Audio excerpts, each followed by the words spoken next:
안녕하십니까. 다산앤 피플입니다. 이슈와 딜레마를 함께 풀어보는 팡세와이스 시작하겠습니다. 뉴욕 증시가 폭등했습니다. 트럼프 대통령의 전 세계를 상대로 한 관세 전쟁이 피벗, 즉 전환태세에 들어가면서 뉴욕 증시가 폭등했는데요. 트럼프 대통령은 대중국 수입품에 대한 관세를 기존보다 대폭 인상한 125%로 상향 조정하면서 중국을 제외한 모든 상호관세 국가에 대해서는 90일간 유예 조치를 내리고 10% 기본 관세만 부과하기로 했습니다. 향후에 관세 전쟁의 목표가 중국이라는 점을 분명히 한 것입니다. 전 세계를 경기 침체에 몰아넣을 관세 전쟁이 완화됐다는 소식에 투자자들은 환호를 했고 협상 결과는 앞으로 지켜봐야 할 것 같습니다. 뉴욕 증시에서 300억 주 이상 총 1조 5천억 달러 이상의 주식이 거래됐는데 블룸버그는 2008년부터 집계한 데이터 기준으로 사상 최대라고 설명했습니다.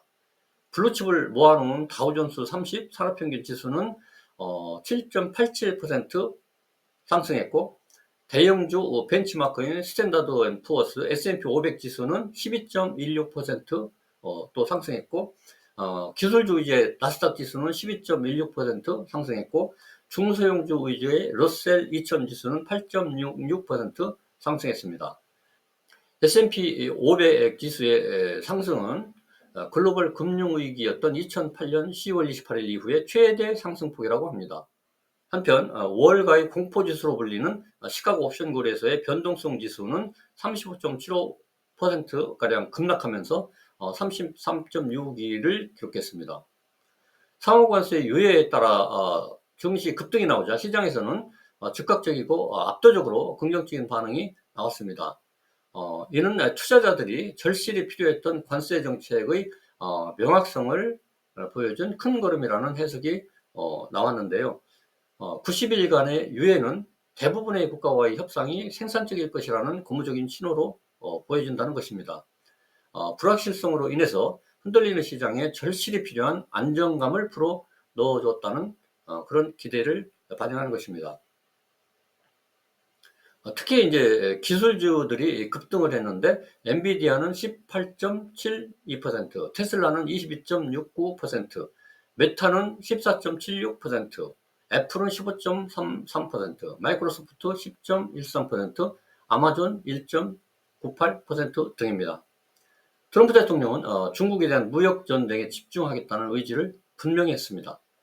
그는 소셜미디어에 중국이 미국과 다른 나라들을 더 이상 농락하는 시대는 지속 불가능하다.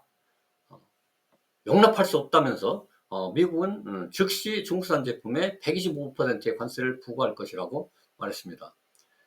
중국에 대한 미국의 관세율은 기존의 마약 문제에 따른 20% 관세에다가 34%의 상호관세, 그리고 중국의 보복에 대한 71%의 관세가 더해져서 총 125%가 됐고, 반면에 추가 보복에 나선 중국의 대미 관세율은 106.6%를 유지하고 있습니다. 트럼프 대통령은 중국 이외의 국가들에서 무역 장벽, 관세, 환율 조작, 비금전적 장벽 등과 관련해서 미국의 상무부나 재무부나 무역대표부 등의 협상을 요청해 왔다고 밝혔는데 10% 기본 관세율을 적용하는 것은 미국 내에 투자를 독려하고 수혜수를 확보하기 위한 것이라고 밝혔습니다. 25%의 상호관세를 부과받았던 한국 역시 10% 기본관세를 적용받을 전망입니다. 베센트 장관은 중국 이외의 모든 국가에 10% 기본관세를 90일간 적용하는 것은 주식시장이 급락했기 때문이 아니라 협상을 위한 레버리지를 위한 것이라고 설명했습니다. 트럼프 대통령의 관세 정책이 일단 유예가 되면서 월가는 경기 침체 확률을 대폭 낮췄습니다. 골드만삭스 이코노미스트들은 미국 경기 침체에 대한 전망을 철회했는데요. 수석 이코노미스트 얀 해추스는 국가별 추가 관세에 맞춰서 경기 침체를 기본 시나리오로 전환했었는데 다시 그 이전의 비침체 시나리오로 되돌아가고 있다고 언급했습니다. 뉴욕 증시가 낙폭을 줄이긴 했지만은 여전히 불확실성은 남아 있습니다. 트럼프 대통령의 관세 전쟁이 현재도 진행 중이고, 중국과의 갈등이 어떤 식으로 증폭될 것인가, 또 75개국 이상의 국가 협상 과정에서 불협화음이 날 가능성도 있기 때문입니다. 무역 협상이 시작이 되면은 각 당사국들이 가능한 한 최대한의 양보를 이끌어내려고 할 것입니다. 국채 금리는 상승폭을 줄이긴 했지만 오름세를 지속했는데, 이것은 트럼프의 관세 유예가 경기 침체 확률을 낮춘 반면에 오히려 연준의 금리 인하를 늦췄기 때문이라는 평가가 나옵니다. 시장은 연준의 올해 금리 인하 전망을 4차례에서 3차례로 낮췄습니다.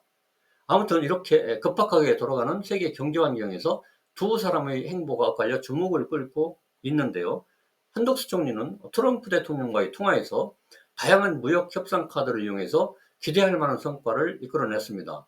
트럼프 대통령이 아주 잘된 통화였다, great 이라면서 긍정적인 반응을 보인 반면에, 야권의 대통령 후보로 나선 김동연 경기도지사는 이날 인천공항에서 대통령 선거 출마를 선언하고 관세 협상에서 역할을 하겠다면서 미국으로 출국을 해서 아주 대조를 보였습니다.